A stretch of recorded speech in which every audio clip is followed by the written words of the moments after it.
Chalo, let us begin. Okay. A very good evening, everyone. So, in the previous lecture, we started with the final account. Correct है ना? Final account हम लोग start किए थे, जिसके अंदर we saw the basics of final account की क्या क्या बनाना है और कैसे बनाना होता है. तो over here in final account we have to prepare क्या क्या बनाने का है? Trading account, profit and loss account and balance sheet. Correct है? ट्रेडिंग अकाउंट के अंदर क्या क्या लिखेंगे हम लोग? Expenses and losses. Profit and loss account के अंदर again expenses and losses, income and gains. और बैलेंस शीट के अंदर लायबिलिटीज एंड एसेट. जो ट्रेडिंग अकाउंट बनता है वहां से आप क्या निकालोगे? ग्रॉस प्रॉफिट या फिर gross loss. Net profit and loss account से जो आप निकालोगे that will be your net profit और नेट लॉस. और बैलेंस शीट से क्या निकलेगा? कुछ भी नहीं होगा, वो टैली हो जाएगा. अब क्योंकि ट्रेडिंग अकाउंट में भी एक्सपेंसेस एंड इनकम जाएगा, प्रॉफिट एंड लॉस अकाउंट में भी एक्सपेंसेस एंड इनकम जाएगा, बट सेग्रीगेट कैसे करेंगे? डायरेक्ट इनकम या डायरेक्ट एक्सपेंसेस रहा तो that will go to trading account, and profit and loss account में इनडायरेक्ट इनकम या इनडायरेक्ट एक्सपेंसेस रहा तो वो जाएगा प्रॉफिट एंड लॉस अकाउंट में. डायरेक्ट एक्सपेंसेस और इनकम का मतलब है कि जो डायरेक्टली रिलेटेड है बिजनेस से, मतलब जो डायरेक्टली रिलेटेड है फैक्ट्री से, जो डायरेक्टली रिलेटेड है गुड्स प्रोडक्शन से. तो आप वो समझ लो, वो सब जितना भी एक्सपेंसेस है that is your direct expenses. मतलब वो एक्सपेंसेस अगर नहीं किए तो हम लोग गुड्स को नहीं बेच पाएंगे. तो वैसा जितना भी एक्सपेंसेस होगा that will be termed as direct expense. Direct income के अंदर जो मेन इनकम होता है, जिससे आप बिजनेस जिस चीज का कर रहे हो उससे जो कमा रहे हो that will be your direct income. और जो इनडायरेक्ट इनकम होगा मतलब जो उसके अलावा कहीं से आप और कमा पा रहे हो, जैसे रेंट पे कुछ दे देना, इंटरेस्ट कमा लेना, डिविडेंड मिल जाना, कमीशन मिल जाना, तो ये सब हो जाएगा तुम्हारा इनडायरेक्ट इनकम. आया बात समझ में? उसके बाद एक सम्स हम लोग लिए थे इलस्ट्रेशन नंबर 1 शायद से, और उसको डिस्कस कर रहे थे कि वो किधर जाएगा और किधर नहीं जाएगा. बराबर है? तो इसके अंदर it was related to trading account. ये हम लोग डिस्कस किए थे और हम लोग बता रहे थे कि ट्रेडिंग अकाउंट के डेबिट में जाएगा या क्रेडिट में जाएगा. Isn't it? Today we won't be doing that sums, rather we will move to the next sums, जहां पे हम लोग पूरा बनाएंगे trading account, profit and loss account and balance sheet. आया बात समझ में? ताकि ये वाला जो सम्स होगा वो आपके लिए फिर इजी हो जाएगा and you can do it as a homework. सिर्फ उस दिन स्टार्टिंग था तो हम जिसके लिए डिस्कस कर लिए, सम्स नहीं किए. आज हम लोग एक सम्स को डिस्कस भी करेंगे और फिर उसको सॉल्व भी करेंगे. अंडरस्टूड? तो come to the illustration number कौन सा बोले थे पिछले क्लास में? बोले थे हम शायद से, याद आया मुझे क्योंकि आई सेड के हाँ बराबर, इलस्ट्रेशन नंबर 4. इसको बोले थे एक बार मार्क करके आना कि कौन किधर जाएगा. अब हम लोग पहले डिस्कस करेंगे, क्वेश्चन पढ़ेंगे, उसके बाद अप्रोच देखेंगे how we will solve the sums. Sums solve करने का तरीका क्या रहेगा वो हम लोग यहाँ पे सीखेंगे और सम्स को सॉल्व करेंगे. आया बात समझ में? Understanding everyone till now? आ जाइए illustration number 4. Done? Online mode ठीक है? हाँ या ना? From the following trial balance of Mrs BJ and Sons, prepare the final account for the year ended on 31st March 2023 and also the balance sheet as on that date. तो we have to prepare final account. Balance sheet भी बोला है prepare करने के लिए. तो इसके अंदर हम लोग बनाएंगे trading account, profit and loss account and balance sheet. अभी तक समझ में आया? अब क्योंकि ये पहला सम्स है तो we will go from trial balance itself समझने के लिए पहले, और उसके बाद फिर हम बताएंगे कि सम्स हम लोग कैसे करेंगे. सबसे पहले आ जाओ पर्टिकुलर्स में डेबिट एंड क्रेडिट. ठीक है? अब एक बात जाने दो, अभी सुनो इधर. स्टॉक एज ऑन 1 अप्रैल 2022, हम लोगों को कब तक का फाइनल अकाउंट बनाना है? फॉर द ईयर एंडेड 31 मार्च 2023. तो ये बनेगा 31 मार्च 2023 के लिए. तो स्टार्ट कब होगा ये? 1 अप्रैल 2022. तो ये हो गया तुम्हारा पूरा एक साल का पीरियड. और नॉर्मली हम लोग एक साल के लिए ही अपना प्रॉफिट एंड लॉस अकाउंट बनाते हैं और बैलेंस शीट भी बनाते हैं. आया बात समझ में? बैलेंस शीट बनता है लास्ट डे को, बट ये पूरे साल के ही रिलेटेड होता है. आया बात समझ में अभी तक? नाउ अब क्योंकि ये 2022 आ गया 2023, तो ये साल का नाम क्या हो जाएगा? 22-23. अंडरस्टूड? इसमें से ओपनिंग कौन सा डेट को कहेंगे? 1 अप्रैल 2022 को ओपनिंग कहा जाएगा, 31 मार्च 2023 को क्लोजिंग कहा जाएगा। Come to the first one, stock as on 1 April 2022, मतलब ये कौन सा स्टॉक हो गया? 22 है। ऑनलाइन मोड, ये सर हैंग हो गया था, now it's fine. Now it is fine, done.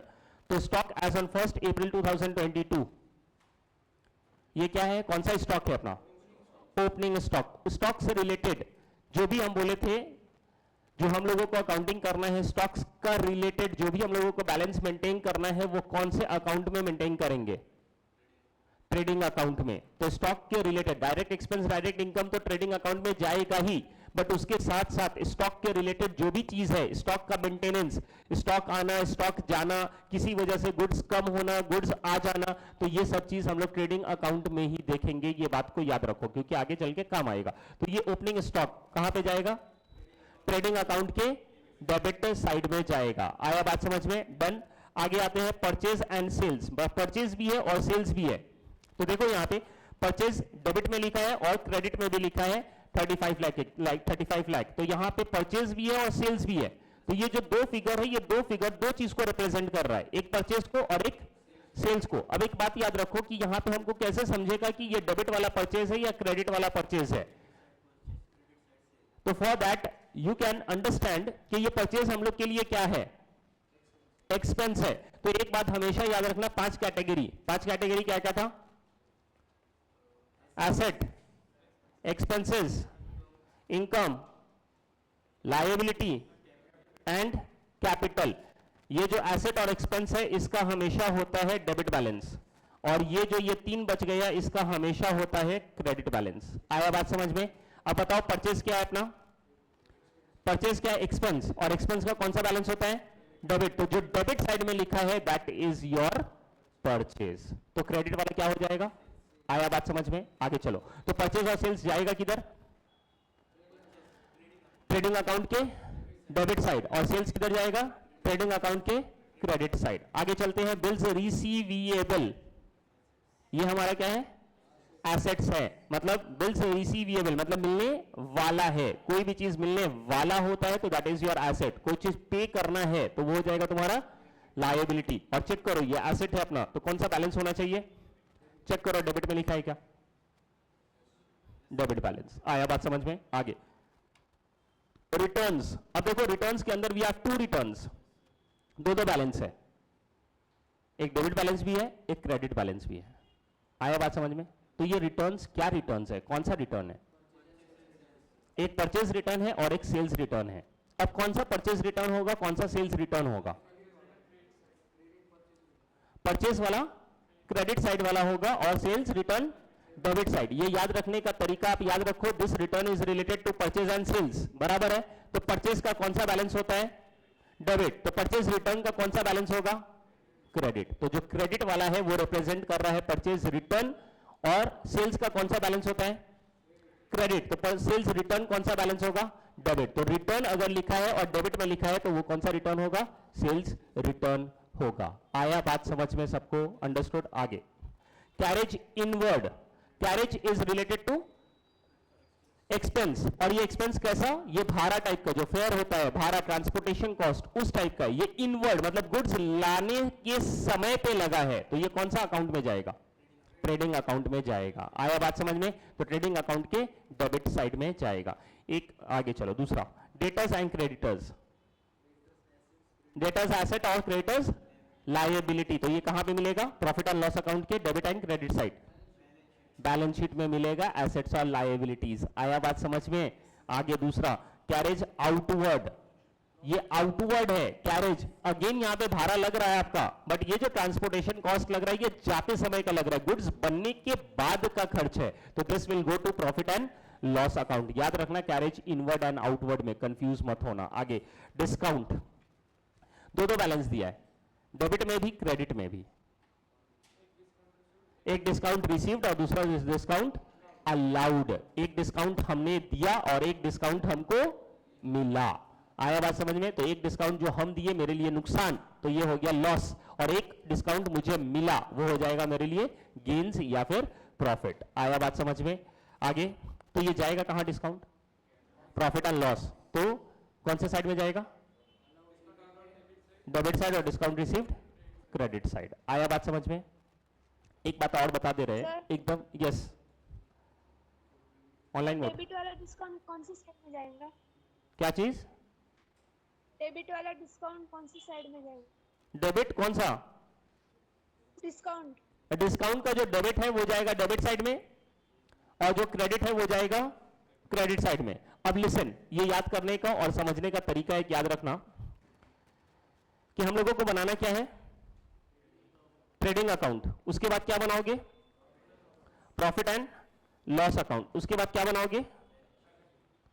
Balance sheet. आया बात समझ में? ट्रेडिंग अकाउंट का कौन सा साइड होता है? Debit and credit. इधर भी debit and credit. Balance sheet में कुछ नहीं, तो यहां पे क्या हो जाएगा? Liabilities and asset. ये तीनों किसके हेल्प से बनाओगे? ट्रायल बैलेंस के हेल्प से। तो ये है ट्रायल बैलेंस। आया बात समझ में? ट्रायल बैलेंस में एक डेबिट साइड होगा और एक क्रेडिट साइड होगा। एकदम ये वाला मंत्र याद रखो जो अभी हम बताने जा रहे हैं, एकदम काम आ जाएगा, बहुत काम आएगा। अब सुनो इधर, ट्रायल बैलेंस में जो भी डेबिट साइड होगा इसका जाने का जगह कहां है? ये कहीं ना कहीं एक जगह ही जाएगा। तो ट्रायल बैलेंस में जो भी आइटम दिया रहे वो कहीं भी एक जगह जाएगा, या तो ट्रेडिंग अकाउंट में जाएगा, या तो प्रॉफिट एंड लॉस अकाउंट में जाएगा, या तो बैलेंस शीट में जाएगा। कहीं पे भी जाए एक जगह ही जाएगा। आया बात समझ में? अब ट्रेडिंग अकाउंट के डेबिट में भी जा सकता, क्रेडिट में भी जा सकता, प्रॉफिट एंड लॉस के डेबिट में भी जा सकता, क्रेडिट में भी जा सकता, बैलेंस शीट के लायबिलिटीज में भी जा सकता और एसेट में भी जा सकता। तो टोटल जगह कितना हो गया जाने का? 6। 6 में से कहीं भी एक जगह जाएगा। आया बात समझ में? अब ये रटने का तरीका, किधर जाएगा?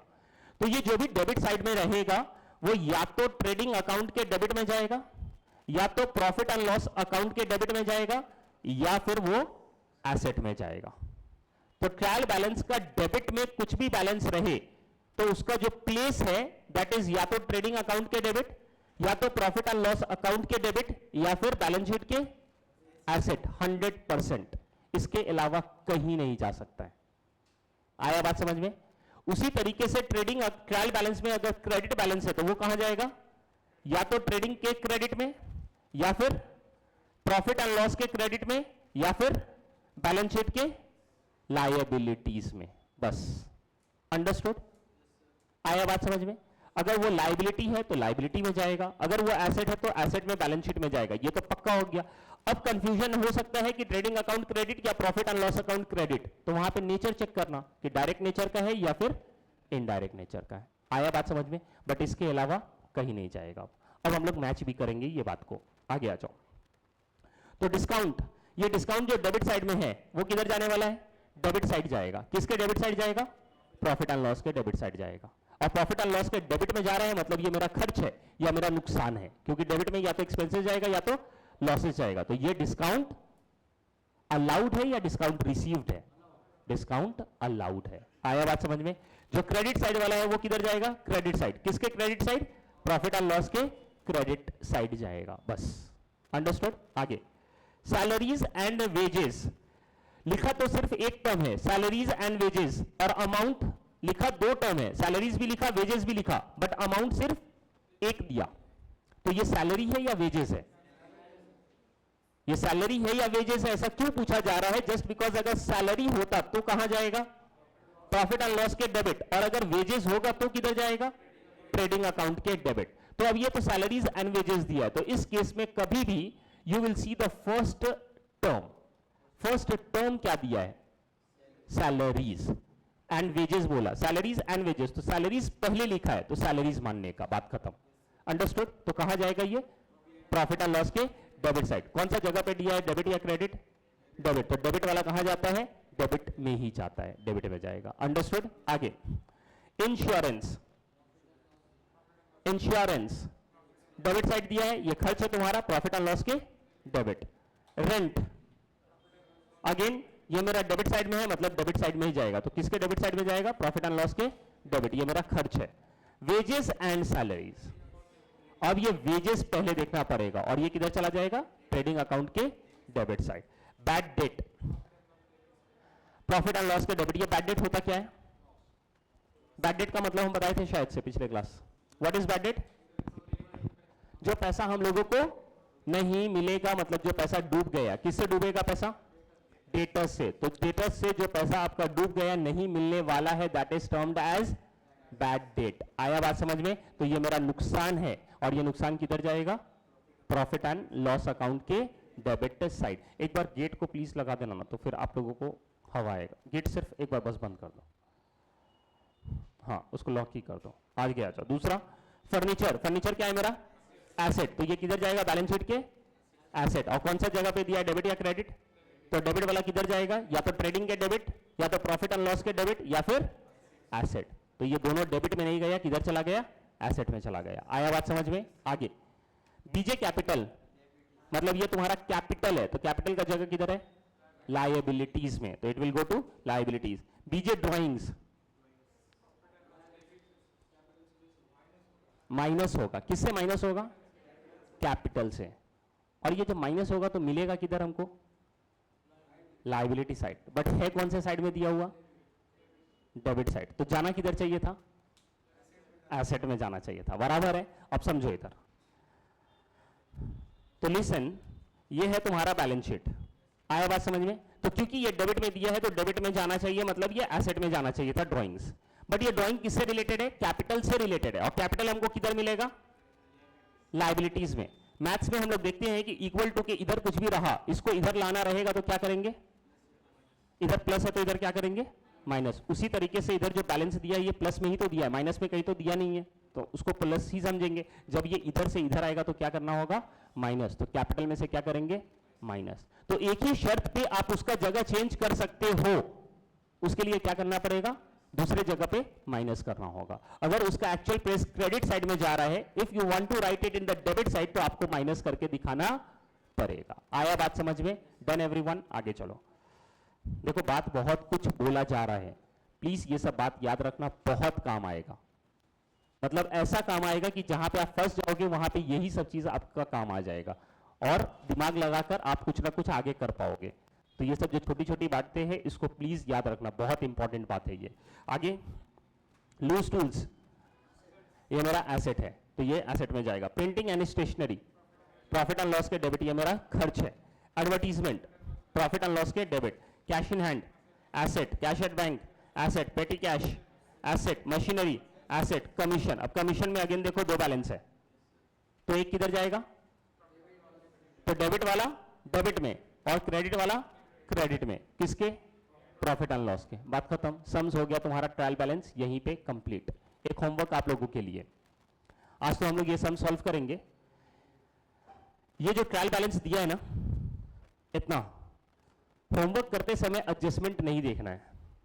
You don't see the adjustment, directly सिर्फ ट्रायल बैलेंस देखना और अपना सम्स को बनाना, सॉल्व करना. उसके अंदर ट्रेडिंग अकाउंट बनाना, final account, trading account, profit and loss account and balance sheet बनाना, और चेक करना कि वो टैली होता है या नहीं. Understood everyone? This is the homework. पूरा सम्स अभी करेंगे, सिर्फ एडजस्टमेंट आप लोग नहीं देखोगे घर पे, सिर्फ ट्रायल बैलेंस में जितना आइटम दिया है उसके रिलेटेड क्या बनाएंगे? Trading account, profit and loss account and balance sheet. आया बात समझ में? अब आते हैं एडजस्टमेंट की तरफ. अब सुनो एडजस्टमेंट. अब ये एडजस्टमेंट का मतलब क्या हो गया? ये एडजस्टमेंट का मतलब ये हो गया कि ये जो हम लोगों को कुछ अदर इंफॉर्मेशन दिया हुआ है जिसका हम लोग कोई भी एडजस्टमेंट नहीं किए हैं अभी तक, तो वो एडजस्टमेंट हम लोगों को करना पड़ेगा. अब देखो कोई भी ट्रांजैक्शन होता है तो अकाउंट्स के अंदर एक कॉन्सेप्ट होता है जिसको बोलते हैं dual aspect concept, double entry system बोलते हैं. डबल एंट्री सिस्टम का मतलब होता है कोई भी ट्रांजैक्शन का मिनिमम कितना इफेक्ट होगा? 2. इसलिए यहां पे जितना भी एडजस्टमेंट दिया है ये इसका इफेक्ट 2 जगह कहीं ना कहीं जाएगा. आया बात समझ में अभी तक? डन. अब ये जो एडजस्टमेंट है, अब एडजस्टमेंट पे मेन फोकस करना है हम लोगों को कि एडजस्टमेंट जाएगा किधर किधर और कैसे जाएगा. तो एडजस्टमेंट का first of all thing I said कि ये कितना जगह जाने वाला है? मिनिमम 2 जगह जाने वाला है. किसी किसी एडजस्टमेंट में हो सकता है कि 3 जगह भी इफेक्ट जाए, तो वो हम लोग आगे देखेंगे. आया बात समझ में? ट्रायल बैलेंस कितना जगह जाएगा? ट्रायल बैलेंस का आइटम सिर्फ एक जगह जाएगा, कहीं पे भी जिधर जाना है एक जगह जाएगा. बट जो एडजस्टमेंट वाला है वो कितने जगह जाएगा? मिनिमम 2 जगह जाएगा. आया बात समझ में? डन. अब पहला Finished goods stock on 31st March was valued at cost price 4,20,000 and market price 4 lakh. ऐसा करते हैं हम लोग, फॉर्मेट बनाते हैं पहले, साथ में डिस्कस भी करेंगे और उसका इफेक्ट भी डालते जाएंगे। तो इससे क्या होगा, सम्स मेरा कंप्लीट भी हो जाएगा और आपका अंडरस्टैंडिंग भी हो जाएगा। नहीं तो एक बार अंडरस्टैंड करो और फिर बनाओ तो टाइम ज्यादा लगेगा। प्रिपेयर इट, पहले तो ये बनाओ, फॉर्मेट बनाओ। तो सबसे पहले फॉर्मेट कैसे बनेगा, first you will write in the books of BJ and sons. फिर कौन सा अकाउंट बनाना है हम लोगों को,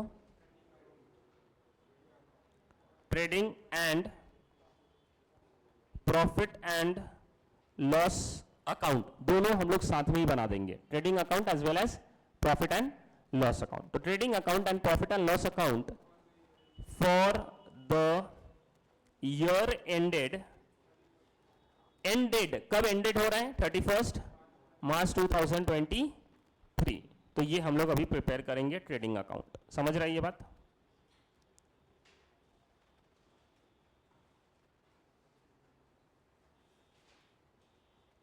ये ट्रेडिंग अकाउंट भी है और इसके अंदर प्रॉफिट एंड लॉस अकाउंट भी है। Understanding everyone? तो एक पेज आप पूरा ले लो trading account and profit and loss account के लिए, और दूसरे पेज में आप लिख दो फिर बैलेंस शीट। तो balance sheet as on 31st March 2023, यहां पे एज ऑन लिखा गया है और ऊपर वाले में फॉर द ईयर लिखा गया है। ये अलग अलग बाइफर्केशन करना। अब इसके अंदर एक साइड होता है लायबिलिटीज का और एक साइड होता है एसेट्स का। आया बात समझ में? तो this is the overall format. समझ रहा है आप लोगों को अभी तक? अंडरस्टूड? क्लियर? अब इसके अंदर क्या लिखते हैं यहां पे, पर्टिकुलर्स। ये पहला सम्स है जो हम बना रहे हैं, उसके बाद शायद हम सम्स नहीं बनाएं, फिर डायरेक्टली हम लोग सॉल्व करेंगे। जहां जरूरत पड़ेगा वहां पे फिर सम्स बनेगा। पर्टिकुलर्स, अमाउंट एंड अमाउंट, ये साइड होगा क्रेडिट, ये साइड होगा डेबिट। उसी तरीके से ये है बैलेंस शीट, तो this will be your liability, amount and amount, ये हो जाएगा assets, amount and amount. Understood everyone? Are you all ready with the format? Done? Clear है? अब क्योंकि ये वाले अकाउंट में I am preparing trading account and profit and loss account, तो यहां पे कुछ पार्ट, स्टार्टिंग का कुछ part will be your trading account और उसके बाद का जो भी पार्ट है इसको हम लोग समझ लेंगे प्रॉफिट एंड लॉस अकाउंट। आया बात समझ में? तो सबसे पहले तो ये फॉर्मेट अपना रेडी हो जाना चाहिए। ऐसा आप लोगों को बाइफर्केशन करने का जरूरत नहीं है।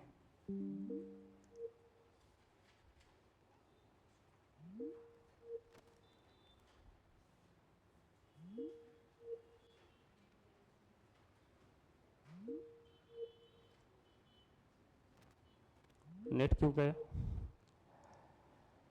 ऑनलाइन मोड हो आप लोग? आवाज जा रहा है?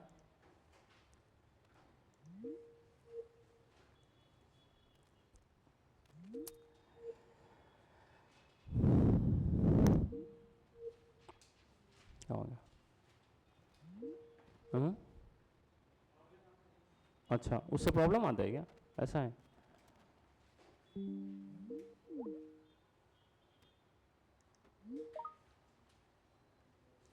चलो ऑनलाइन मोड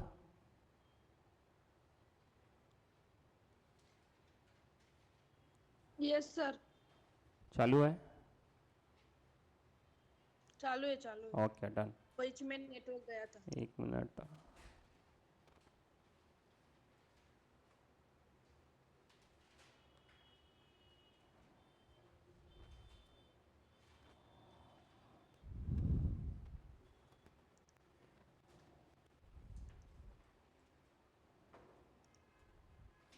एक बार कोई YouTube ऑन करके रखना, एक बार उस पे चल रहा है क्या, चेक इट। या स्ट्रीम बंद हो गया? चालू नहीं है यूट्यूब पे।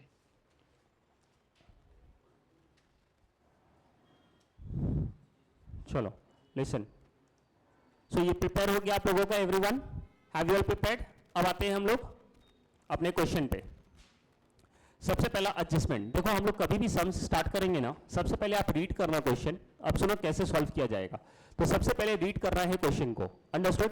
क्वेश्चन रीड करने के बाद we will be making the format, direct आप फॉर्मेट बनाओगे जो जो बनाने बोला है। तो trading account, profit and loss account and balance sheet, तो format ready.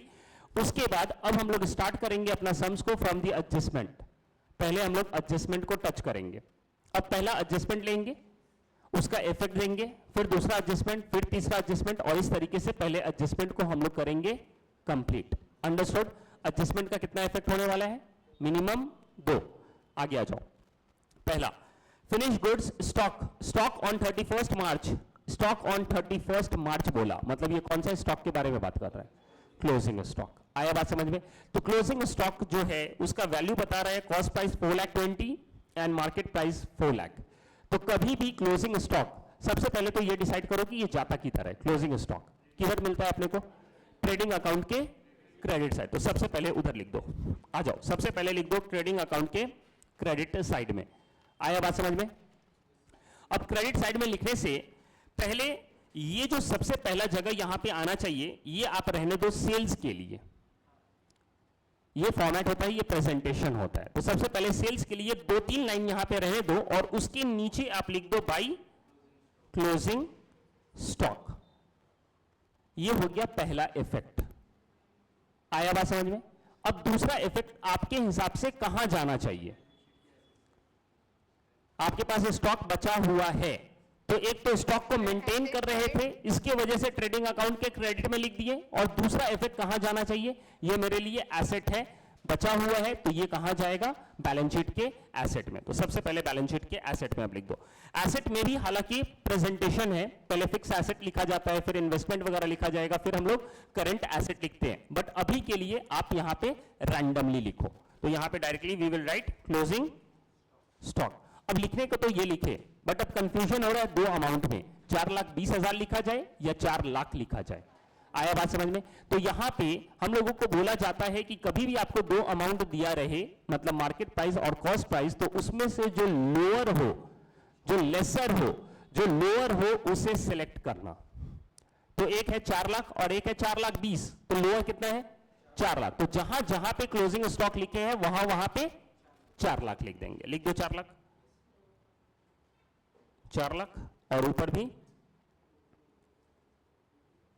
4 lakh. Understood everyone? आया बात समझ में अभी तक? डन। आगे चलते हैं। तो पहला एडजस्टमेंट अपना हो गया कंप्लीट, डन। अब दूसरा एडजस्टमेंट देखो, depreciate furniture at the rate of 10% per annum and machinery at the rate of 20% per annum on reducing balance method. तो इसके अंदर ये एडजस्टमेंट किससे रिलेटेड है? क्या चीज का एडजस्टमेंट है ये? डेप्रिसिएशन का है। डेप्रिसिएशन किस पे निकलता है? एसेट पे। और कौन से एसेट पे निकालने को बोला है? एक फर्नीचर और दूसरा मशीनरी। तो सबसे पहले एक को ही लेते हैं अपने लोग, फर्नीचर। तो सबसे पहले फर्नीचर अब ढूंढो, ट्रायल बैलेंस में कहीं पे है क्या अपने पास फर्नीचर? है। तो ये फर्नीचर किधर दिया है, कितना दिया है? 4 लाख इज द फर्नीचर, ये अमाउंट है 4 लाख। अब बताओ इसका ओरिजिनल प्लेस किधर है? एसेट। तो सबसे पहले एसेट में लिखो furniture. Come to asset and write furniture. अब क्योंकि इसके रिलेटेड we have to do some adjustment, तो अब इसका जो बैलेंस है वो बाहर नहीं लिखकर कहां लिखेंगे? इनर कॉलम में लिखेंगे। कितना अमाउंट लिखोगे? 4 लाख। लिख दो 4 लाख। तो ये 4 lakh is not the adjustment. ये 4 लाख उठा के किधर से लाए हो? Trial balance. और ट्रायल बैलेंस का इफेक्ट कितना जाना चाहिए? 1। तो उसको उठा के किधर फेंके हो? एसेट में। तो उसका काम हो गया। अब एडजस्टमेंट पे जा रहे हैं। एडजस्टमेंट में करने क्या बोला आपने को? डेप्रिशिएट करने बोला है। डेप्रिशिएट करने की वजह से एसेट का वैल्यू बढ़ेगा या घटेगा? घटेगा। तो यहां पे प्लस करेंगे या माइनस करेंगे? माइनस करेंगे। तो लिखो माइनस डेप्रिसिएशन। कितना परसेंटेज बोला? 10%। तो 4 लाख का 10% कितना होता है? 40,000। तो यहां पे लिखेंगे 40,000। अब ये माइनस करने के बाद किधर जाएगा? आउटर कॉलम में 3,60,000 रुपीज। आ गया बात समझ में? अब बताओ एडजस्टमेंट क्या चीज का था? डेप्रिसिएशन का, बराबर है। डेप्रिसिएशन कितना निकला? 40,000। ये 40,000 का पहला इफेक्ट क्या किए हम लोग? एसेट में से माइनस। अब दूसरा इफेक्ट भी होना चाहिए। ये मेरे लिए क्या है? एक्सपेंस है। तो ये कहां जाएगा मेरा? प्रॉफिट एंड लॉस के डेबिट साइड। तो दूसरा इफेक्ट डाल दो, प्रॉफिट एंड लॉस के डेबिट। देखो अब यहां पे बाइफर्केशन इसलिए किए थे क्योंकि अभी ट्रेडिंग अकाउंट ऊपर और नीचे प्रॉफिट एंड लॉस, तो प्रॉफिट एंड लॉस थोड़ा नीचे से लिखो, यहां से स्टार्ट करो। तो to depreciation on furniture, how much? 40,000। बात खत्म। आया बात समझ में? अंडरस्टूड? अब ये एडजस्टमेंट अपना पूरा कंप्लीट हुआ। पहले फर्नीचर के रिलेटेड कंप्लीट हो गया, दो इफेक्ट जाना चाहिए था, दो इफेक्ट चला गया। अब किसका टाइम आया? मशीनरी। अब मशीनरी अपने से हो जाएगा। Start doing. पहले मशीनरी का वैल्यू ढूंढो, कितना दिया? 3 लाख। किधर जाएगा? एसेट। तो पहले एसेट में लिखोगे मशीनरी, हाउ मच? 3 लाख। तो ये तो आया ट्रायल बैलेंस से। अब एडजस्टमेंट पे जाएंगे। एडजस्टमेंट करने क्या बोला है? Depreciation, correct? तो डेप्रिसिएशन क्या करेंगे हम लोग? प्लस या माइनस? माइनस। तो माइनस लिखो। डेप्रिसिएशन कितना परसेंटेज? 20%। कितना निकल जाएगा? 60,000। 60,000 क्या करेंगे हम लोग? लेस। कितना आएगा? 2,40,000। दूसरा इफेक्ट 60,000 का प्रॉफिट एंड लॉस के डेबिट। इसी के नीचे लिख दो to depreciation on machinery, how much? 60,000 rupees. आ गया ये बात समझ में? Understood everyone? क्लियर है अभी तक? डन। आगे चले। दूसरा,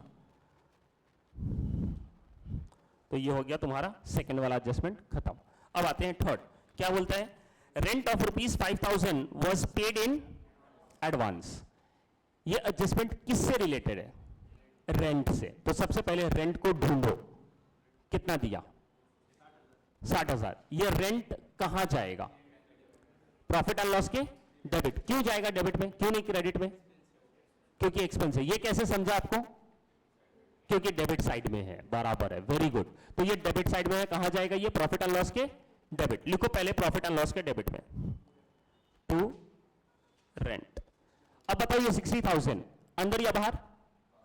अंदर। क्यों? क्योंकि अब एडजस्टमेंट करेंगे इसके ऊपर, तो पहले तो 60,000 अंदर लिख दो।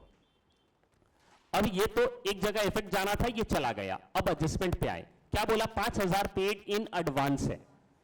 60,000 टोटल पेमेंट हुआ है अपना, जिसमें कि 5,000 जो है वो एडवांस में पे किया गया है।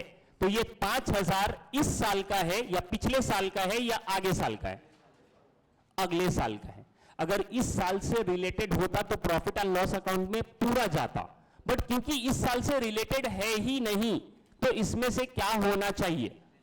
लेस होना चाहिए। और इतना याद रखना, अभी जितना भी एडजस्टमेंट हम डिस्कस करेंगे, मैक्सिमम ऑफ द एडजस्टमेंट का हम कोई भी इफेक्ट नहीं बताएंगे, सब इफेक्ट आप लोग ही बताओगे। हाँ, पूछेंगे वैसे हम, जिससे आप लोग अपने आप आंसर आने लगेगा। आया बात समझ में? तो एडजस्टमेंट हम लोग रटेंगे भी नहीं, और रट्टा हम अलग से एडजस्टमेंट भी नहीं करवाएंगे। जो जैसे अपना सम्स जा रहा है, जितना एडजस्टमेंट आएगा इतना एडजस्टमेंट हो जाएगा कि सफिशिएंट हो जाएगा। अब आपका काम ये रहेगा कि ये एडजस्टमेंट याद रहना चाहिए कि इस एडजस्टमेंट का किए क्या थे हम लोग। Understood everyone? तो ये प्रीपेड है। पेड इन एडवांस का मतलब पहले से पे कर चुके हैं। तो पहले से पे कर चुके हैं कब का? अगले साल का पे कर चुके हैं हम लोग। तो इसको क्या करेंगे? यहां से माइनस। तो माइनस कर दो, माइनस पेड इन एडवांस। कितना? 5,000। कितना आ जाएगा? 55,000। एडजस्टमेंट वाला अमाउंट कितना है? 5,000। तो इसका दूसरा इफेक्ट होना चाहिए, आप पे करके रखे हो एडवांस में, आपको अच्छा लगेगा या बुरा लगेगा? मतलब आपको अंदर से रिलैक्स फील करोगे या टेंस्ड रहोगे?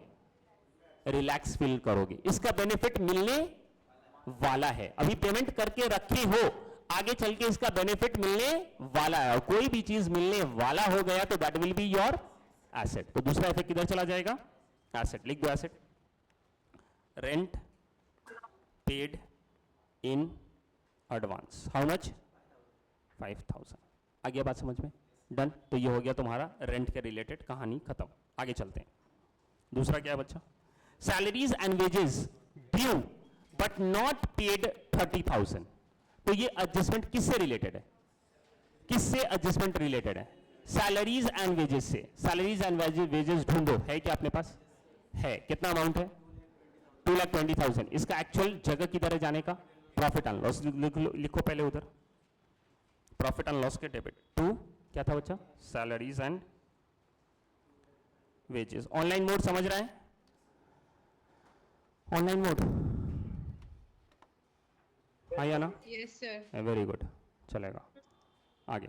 तो 2,20,000 डन। अब क्या बोला एडजस्टमेंट में, तो ये 2,20,000 उसका एक्चुअल जगह आ गया। अब एडजस्टमेंट पे जाते हैं, तो एडजस्टमेंट में बोला गया है कि sir salaries and wages due हो गया है बट अभी तक पे नहीं किए हैं। तो ड्यू हो गया है मतलब ये खर्च कौन से साल का है, करंट ईयर का है। तो इस साल का खर्च अभी तक कितना दिखाए हैं, 2,20,000। तो 30,000 और मुझे दिखाना है, तो इसको क्या करेंगे, प्लस करेंगे।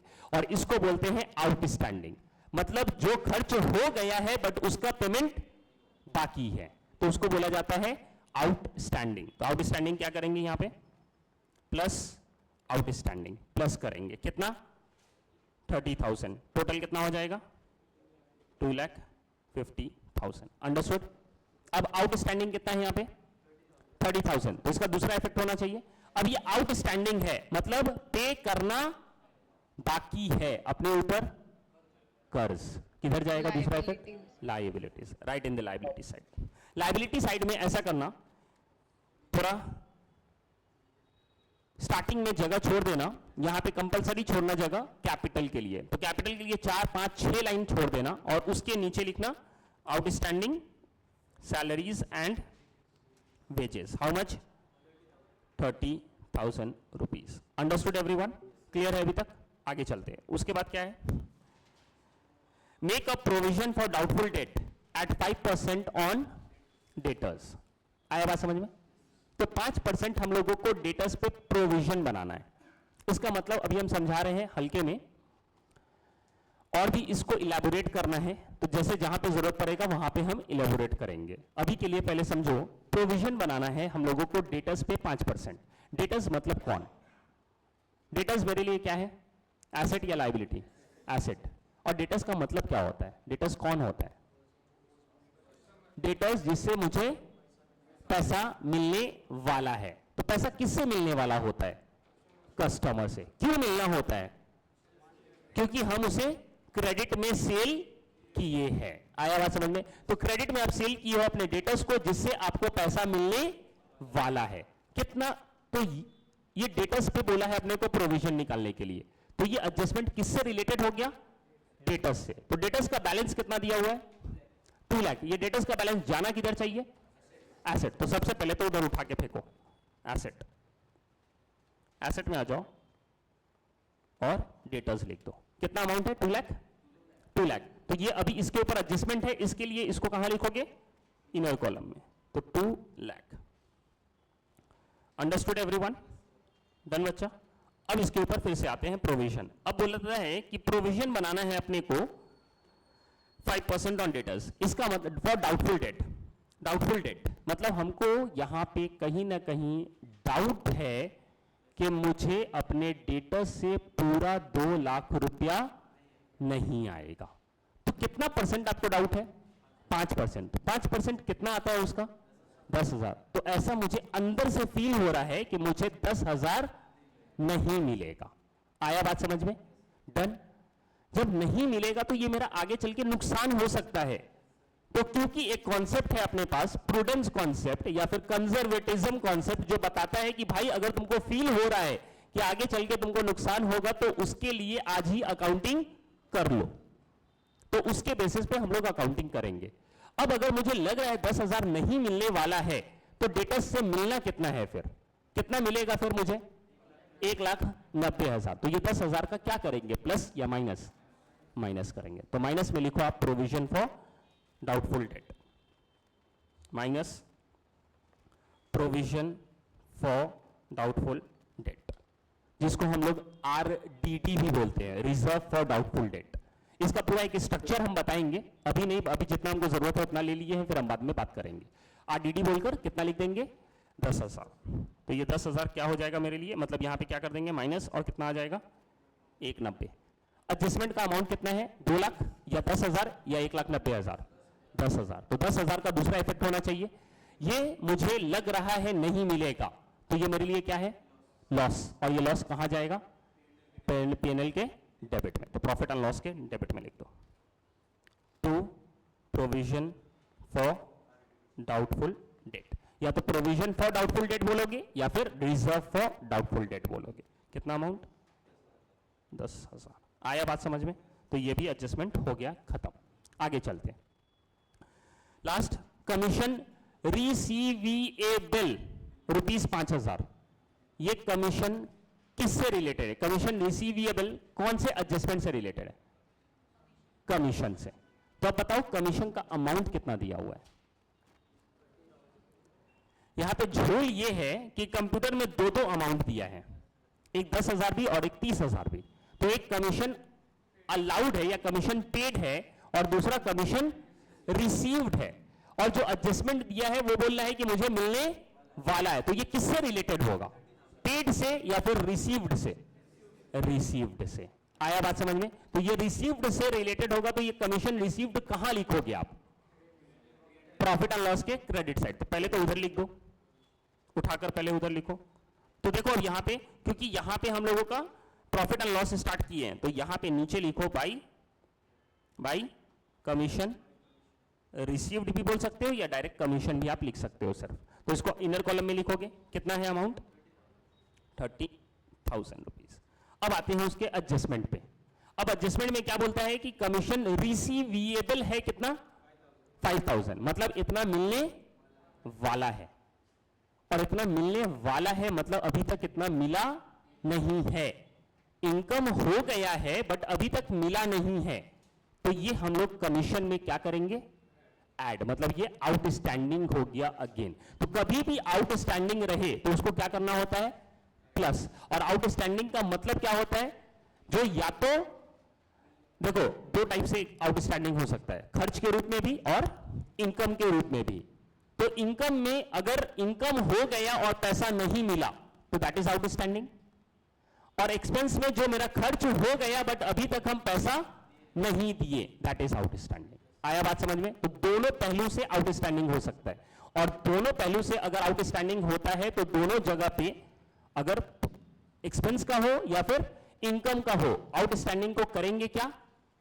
प्लस करेंगे। What to do? प्लस। आया बात समझ में? तो पहले प्लस करो, तो यहां पे लिखो plus outstanding, that is commission receivable. How much?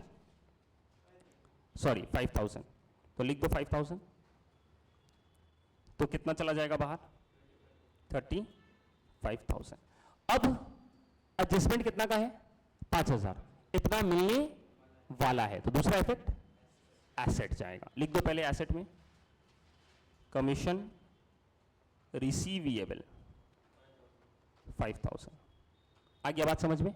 अब अगर यही एक्सपेंसेस के रिलेटेड होता, कितना एक्सपेंस हो गया है बट अभी तक पे नहीं किए हैं, जैसे रेंट के रिलेटेड था शायद से, सैलरी के रिलेटेड था कि सैलरी ड्यू हो गया है बट नॉट पेड, तो सैलरी में क्या किए थे? प्लस। और दूसरा इफेक्ट किधर गया था? लायबिलिटीज में। मतलब अगर एक्सपेंस का आउटस्टैंडिंग रहे तो पहला होगा प्लस और दूसरा जाएगा लायबिलिटीज में। अगर इनकम का आउटस्टैंडिंग होगा तो उसको करेंगे प्लस और दूसरा इफेक्ट जाएगा एसेट्स में। आया ये बात समझ में? Understanding everyone? डन।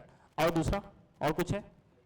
नहीं। तो अब हम लोगों का एडजस्टमेंट हो गया पूरा कंप्लीट। जैसे ही एडजस्टमेंट अब कंप्लीट होगा we will go to trial balance. अब ट्रायल बैलेंस में जाओ और एक एक करके आइटम देखो। सबसे पहला आइटम क्या लिखा है? स्टॉक। ये ओपनिंग स्टॉक है, किधर जाएगा? ये लिख दो ट्रेडिंग अकाउंट के डेबिट साइड, और कोई भी एक जगह जाएगा। अब कोई झंझट नहीं, अब डायरेक्ट लिखने का, और इनर में या आउटर में? डायरेक्ट आउटर में, बस लिखते जाना है। अब चलो, तो ये किधर जाएगा? ट्रेडिंग अकाउंट के debit to opening stock. What is the amount? 2 lakh. उसके आगे का फिगर क्या है? क्या चीज है उसके बाद? परचेज एंड सेल्स, बराबर है। तो ये परचेज किधर लिखेंगे हम लोग? ट्रेडिंग अकाउंट डेबिट, तो टू परचेज। अब बताओ परचेज के अंदर व्हाट इज हैपेंड कि हम लोगों के पास परचेज का रिटर्न भी है, तो व्हाट वी विल डू, यहां पे परचेज लिखेंगे अंदर और उसमें से माइनस कर देंगे रिटर्न। आया बात समझ में? तो बताओ पहले परचेज कितना दिया है? 22 लाख। अब इसमें से माइनस करना है परचेज रिटर्न। अब एक बात बताओ, परचेज रिटर्न अमाउंट कितना है? 50,000। ये कहां पे दिया है? Credit side. तो एक्चुअल प्लेस किधर है इसका? है क्रेडिट में, लिखते क्रेडिट में ही, क्रेडिट में भी अगर लिखोगे तो आंसर गलत नहीं है, सही है, बट हम क्रेडिट में नहीं लिख रहे हैं. What we are doing, credit से टान कर किधर लाए हैं? डेबिट में. तो डेबिट में क्या करना पड़ रहा है? माइनस. इसलिए तो माइनस कर दिए हैं, माइनस परचेज रिटर्न बोल के. आया बात समझ में? Understood everyone? तो we are writing minus purchase return how much?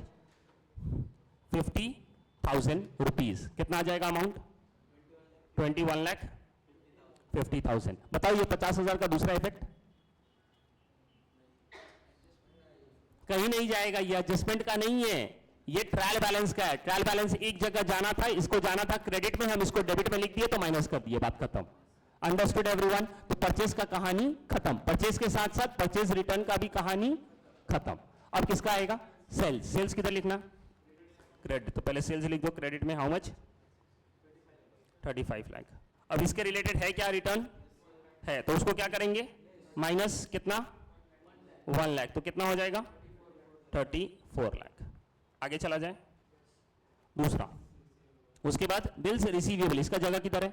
Asset. लिख दो एसेट में. Bills receivable. जल्दी. कितना? 50,000. आगे कैरेज इनवर्ड. किधर है उसका जगह? Trading account debit. लिखो to carriage inward. How much? 50,000. उसके बाद डेटर्स एंड क्रेडिटर्स. तो सबसे पहले डेटर्स किधर जाएगा? अच्छा डेटर्स देखो, अब डेटर्स जाता है एसेट में, ऑलरेडी हम लोग लिख चुके हैं तो अब लिखने का जरूरत नहीं है. अब क्रेडिटर्स लिखे हैं क्या? वो नहीं, तो वो लिखेंगे. वो किधर लिखेंगे? लायबिलिटीज. लिख दो लायबिलिटीज में क्रेडिटर्स 4 लाख. उसके बाद डिस्काउंट. ये डिस्काउंट एक है या दो है? दो है. तो डेबिट वाला डेबिट में, क्रेडिट वाला क्रेडिट में. लिख दो डिस्काउंट. प्रॉफिट एंड लॉस के डेबिट में टू डिस्काउंट हाउ मच? 5,000. और क्रेडिट में वाह बाय डिस्काउंट 5,000. Understood everyone? दूसरा सैलरीज एंड वेजेस ऑलरेडी हो चुका है, एडजस्टमेंट में था तो हम लोग कर चुके हैं काम. आगे इंश्योरेंस किधर जाएगा? डेबिट. तो लिख दो डेबिट में टू इंश्योरेंस हाउ मच? 60,000. उसके बाद रेंट. रेंट का हो चुका है? नहीं हुआ है क्या? रेंट हो गया ना, पेड इन एडवांस था तो हो गया वो. आगे वेजेस एंड सैलरीज नहीं हुआ, ये किधर जाएगा? लिख दो ट्रेडिंग अकाउंट के debit to wages and salaries how much? 80,000. आगे बैड डेट किधर जाने बोला? पीएनएल के डेबिट में. लिख दो to bad debts how much? 10,000. उसके बाद फर्नीचर किधर जाएगा? हो गया, वेरी गुड. आगे कैपिटल किधर जाता है? लायबिलिटीज. तो आप कैपिटल लिखो लायबिलिटीज में और इसको इनर कॉलम में लिखो. अभी के लिए कितना लिखोगे? 5 लाख. उसके बाद क्या है बच्चा? ड्राइंग्स भी दिया, तो ड्राइंग्स को क्या कर देंगे? माइनस. तो यहां से माइनस कर दो. Minus drawings how much? 70,000. अभी भी इसको माइनस करके अंदर ही लिखो. क्यों? क्योंकि हम लोगों को प्रॉफिट जो होगा या लॉस होगा वो प्लस या माइनस करना पड़ेगा. कितना आएगा इसका? 4,30,000. आगे क्या है बच्चा? बिल्स लूज टूल्स किधर जाएगा? एसेट. तो लूज टूल्स कितना? 1 लाख. आगे प्रिंटिंग एंड स्टेशनरी किधर जाएगा? प्रॉफिट एंड लॉस के debit to printing and stationery how much? 30,000. उसके बाद एडवर्टीजमेंट किधर जाएगा? डेबिट. कितना? 50,000. उसके बाद कैश इन हैंड किधर जाएगा? एसेट. लिख दो कैश इन हैंड कितना? 45,000. उसके बाद कैश एट बैंक 2 लाख. देखो हम छोटा छोटा करके लिख रहे हैं, ये आप एग्जाम में कतई मत लिखना, आप पूरा लिखना. उसके बाद पेटी कैश भी एसेट हाउ मच? 5,000. उसके बाद मशीनरी ऑलरेडी हो चुका. उसके बाद कमीशन पेड. तो कमीशन रिसीव्ड का तो हो गया, पेड नहीं हुआ था. पेड किधर लिखेंगे? इधर पीएनएल के डेबिट. तो टू कमीशन हाउ मच?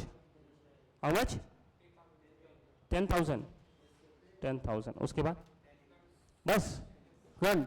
अब बस खत्म. अब यहीं पे अब जब हो गया तो अब ये तीनों में से सबसे पहले किसको बैलेंस करना? Trading account. निकालो कैलकुलेटर, झटपट एकदम कैलकुलेट करो. अब ट्रेडिंग अकाउंट सिर्फ यहीं तक है तो अब यहीं तक. तो इसको कैसे करते हैं? सबसे पहले हम लोग क्रेडिट साइड को लेते हैं. क्रेडिट साइड का टोटल कितना आ रहा है? How much? 38 लाख. तो यहां पे आप साइड में लिखो 38 लाख. अब इस साइड का टोटल देखो, डेबिट साइड का, ट्रेडिंग अकाउंट का debit side 2 lakh plus 21,50,000 plus 50,000 plus 80,000, 24,80,000। तो अब देखो ये 38 है, ये 2480 है, कौन सा साइड कम? डेबिट साइड कम। अब ये फायदा हुआ है नुकसान हुआ? इनकम ज्यादा है या एक्सपेंस ज्यादा है? इनकम ज्यादा है, तो अपने को फायदा हुआ, तो डेबिट साइड में क्या लिखेंगे? तो ग्रॉस प्रॉफिट कैरिड डाउन। अब दोनों को माइनस करो, कितना आता है? 13,20,000 रुपीज। अब ये दोनों टैली होगा यहाँ पे, इसको अब क्लोज कर देंगे, तो ये 38 लाख इधर, इधर भी 38 लाख,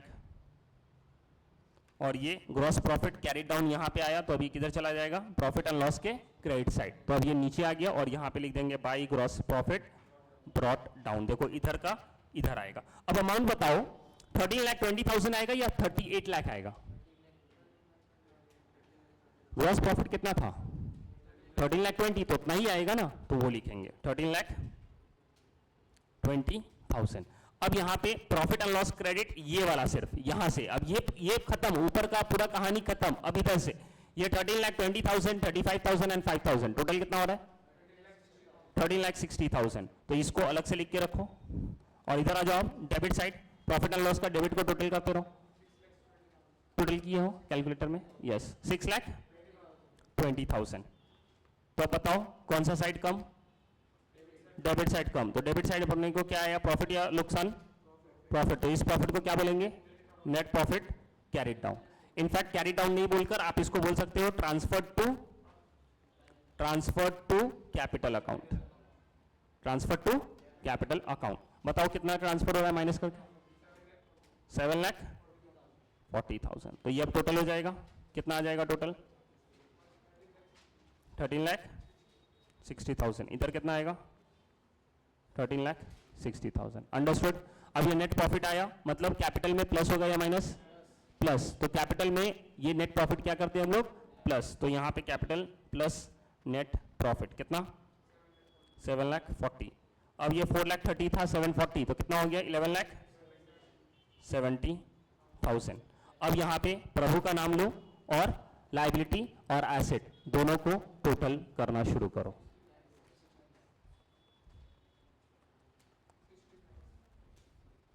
डन?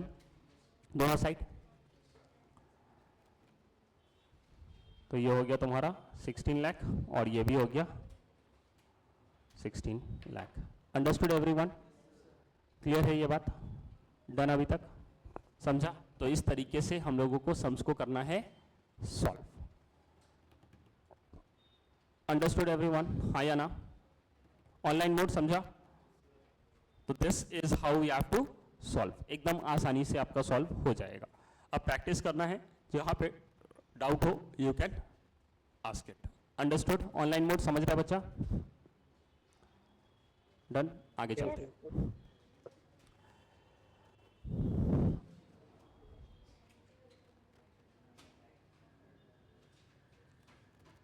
अब ऐसा करो, अब आ जाओ,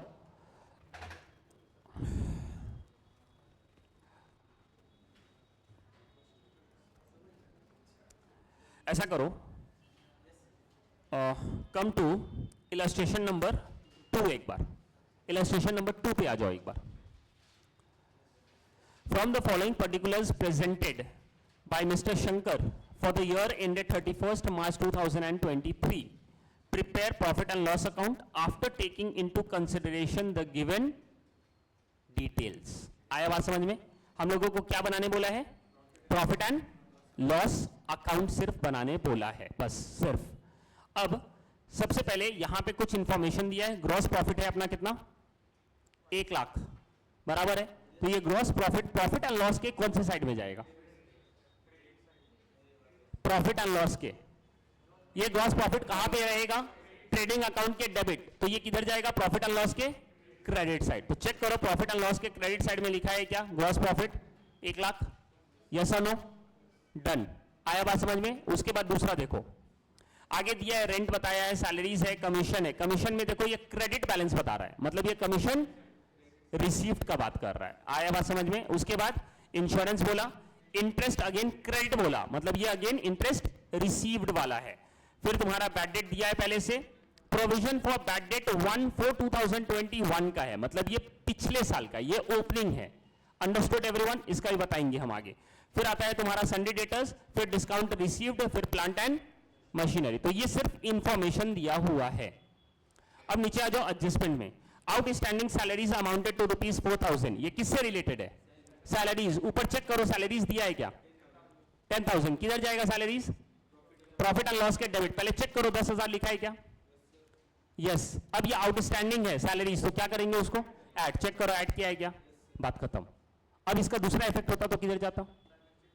बैलेंस शीट के लायबिलिटीज में, बट बोला है क्या बनाने को? नहीं, तो वी वोंट डू एनीथिंग। आया बात समझ में? तो ये हो गया। फिर रेंट पेड फॉर 11 मंथ, ये किससे रिलेटेड है? रेंट से। रेंट का बैलेंस दिया है क्या? यस। कितना दिया है? 22,000। ये किधर जाएगा? इसका पोजीशन किधर है? प्रॉफिट एंड लॉस के डेबिट। तो प्रॉफिट एंड लॉस में तो डेबिट में लिखेंगे 22,000, बट ये कितने महीने का रेंट है? 11। और बना कितने मंथ का है? 12। तो एक मंथ और रह गया है, तो इसको क्या करना पड़ेगा? कितना होगा एक महीना का? जब 22,000 11 महीना का है, तो एक महीना का कितना? 2,000। 2,000 ना, 22,000 डिवाइडेड बाई 11, तो दैट विल बी 2,000। तो 2,000 को क्या कर देंगे? ऐड कर देंगे। ऐड करेंगे क्योंकि 11 महीना का दिया है, अपने को 12 महीना तक दिखाना होता है, तो एक महीना और ऐड करेंगे, मतलब दिस इज ऑल्सो आउटस्टैंडिंग। आया बात समझ में? Understood everyone? आगे। Interest due but not received. Due हो गया है बट नहीं मिला है, मतलब क्या? आउटस्टैंडिंग। आउटस्टैंडिंग को क्या करते हैं? ऐड। ये कौन सा इंटरेस्ट? इंटरेस्ट दिया है क्या ऊपर? यस। इंटरेस्ट कौन सा साइड में दिया है? क्रेडिट। तो क्रेडिट में लिखेंगे और ये वाला ऐड कर देंगे। चेक करो। डन। आगे प्रीपेड इंश्योरेंस, ये किससे रिलेटेड है? इंश्योरेंस है क्या ऊपर? किधर जाएगा? प्रॉफिट एंड लॉस के डेबिट। अब ये प्रीपेड है, आउटस्टैंडिंग प्लस होता है, प्रीपेड माइनस होता है। क्या कर देंगे इसको? माइनस कर देंगे। चेक करो हुआ है क्या?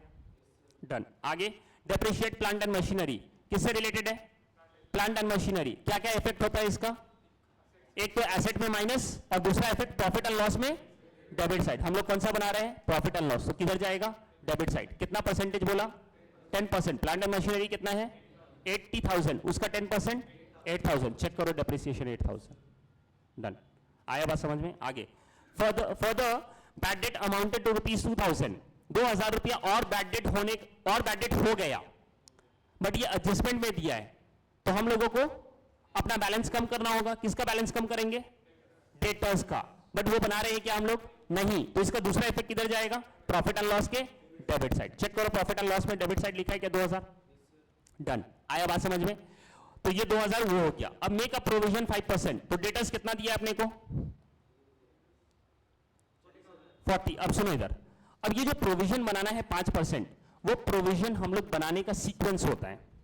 तो अभी जो क्वेश्चन दिया है उसके हिसाब से सीक्वेंस क्या है? तो सबसे पहले माइनस करते हैं बैड डेट। कितना बैड डेट दिया था? 2,000 जो एडजस्टमेंट में दिया है वो वाला। देखो ऊपर इंफॉर्मेशन में भी एडजस्टमेंट, ऊपर इंफॉर्मेशन में भी दिया है बैड डेट, बट वो बैड डेट का कोई लेना देना नहीं है। क्यों? क्योंकि वो ऑलरेडी हो चुका है उसका इफेक्ट। ये एडजस्टमेंट वाला इफेक्ट नहीं हुआ है, तो इसलिए उसको क्या करते हैं हम लोग? बैड डेट को माइनस करेंगे। कितना आ जाएगा? 38। तो 40 मिलना बाकी था, 2,000 नुकसान, ये बता दिया इंफॉर्मेशन। तो अब 38 ही मिलना है, बट उसमें से भी संभावना है कि 5% नहीं मिलेगा। तो 5% कितना होगा? कितना होगा 5%? 1900। तो ये 1900 यहां से तो माइनस हो जाएगा, और दूसरा इफेक्ट किधर चला जाएगा? प्रॉफिट एंड लॉस के डेबिट साइड। ये 2,000 भी किधर जाएगा? प्रॉफिट एंड लॉस के डेबिट साइड। आया बात समझ में? डन। आगे ये हो गया। Commission received in advance, advance में मिल गया, मतलब ये प्रीपेड हो गया, तो जो कमीशन है उसमें से क्या कर देंगे? माइनस। चेक करो कमीशन से माइनस हुआ है। आया बात समझ में? डन। ये वाला सम्स एक बार होमवर्क कीजिएगा। ये सम्स होमवर्क, इलस्ट्रेशन नंबर 1 भी होमवर्क करो, इलस्ट्रेशन नंबर 3 मत करना, इलस्ट्रेशन नंबर 4 सिर्फ ट्रायल बैलेंस का फाइनल अकाउंट बनाना। आया बात समझ में? विद दिस आज के लिए इतना ही, हम लोग मिलेंगे नेक्स्ट क्लास में। Thank you. इलस्ट्रेशन बाद में बताएंगे, उसके ऊपर थोड़ा दिमाग लगाओ। हम किधर बोले जाएगा? डेबिट। आप डेबिट में ही लिखो, आंसर आएगा। सर ठीक है। डेबिट में बोले ना हम लिखने को, डेबिट में ही लिखो। आया बात समझ में? एक बात और सुन लो फिर। ये प्रोविजन फॉर बैड डेट दिया है, ठीक है ना, 1/4/2021, ये पिछले साल का बैड डेट है, मतलब प्रोविजन है, पिछले साल का प्रोविजन है। आया बात समझ में? तो ये प्रोविजन को, अच्छा ये प्रोविजन लिखोगे किधर, ये कहां जाएगा मेरा, ये पहले से दिया हुआ है ट्रायल बैलेंस में, प्रोविजन फॉर बैड डेट, तो ये किधर जाएगा मेरा, और ये ओपनिंग है, तो इसको आप लिख देना, अभी तक हम बताए नहीं है, इसको आप लिखना प्रॉफिट एंड लॉस के क्रेडिट साइड में। किधर लिखोगे? क्रेडिट साइड में। Understood this much? जो अभी हम लोग बैड डेट का और प्रोविजन फॉर बैड डेट बात किए थे, वो किधर बोले लिखने को? Debit side. और एक बैड डेट और यहां दिया है, ये आपके हिसाब से कहां जाना चाहिए? प्रॉफिट एंड लॉस के डेबिट साइड। आप लिखना प्रॉफिट एंड लॉस के डेबिट साइड। बस इतना में सम्स करना, देखना आपका नेट प्रॉफिट आता है या नहीं आता है। मिलेंगे हम लोग नेक्स्ट क्लास में और इसी को यहीं से स्टार्ट करेंगे। Understood class? Thank you everyone, you all can leave. Sir बोलिए। सर 5% सन्ड्री डेटर्स का वो प्रोविजन न्यू वाला, वो क्रेडिट साइड से माइनस किया है ना? कौन सा बच्चा? ये वाला ना 5% 1900, हाँ सर। ये वाला हम लोग डेबिट साइड में लिखेंगे। अभी देखो इससे पहले वाला सम सॉल्व किए थे, इलस्ट्रेशन नंबर 4, उसके अंदर भी था प्रोविजन फॉर बैड डेट 10% था। कितना परसेंट था? 10% या जो भी परसेंट था, तो वो माइनस किए थे एक एसेट में से। चेक करो,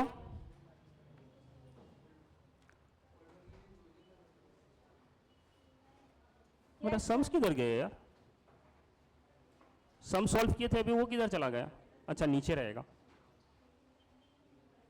हाँ इधर देखो, ये माइनस हुआ यहाँ पे एक 10,000, डन, ऑनलाइन मोड। और इसका दूसरा इफेक्ट किधर लिखे हो? चेक करो, provision for doubtful date, profit and loss के डेबिट साइड में। अंडरस्टूड? तो हम जैसा बताए हैं आप पहले वैसे करो, बुक में जैसा किया हो वो बाद में बताएंगे, पहले जैसा हम बताएं सिर्फ आप ऐसा करो बस। अंडरस्टूड? क्लियर है? Online mode yes sir. चलेगा, डन, थैंक यू।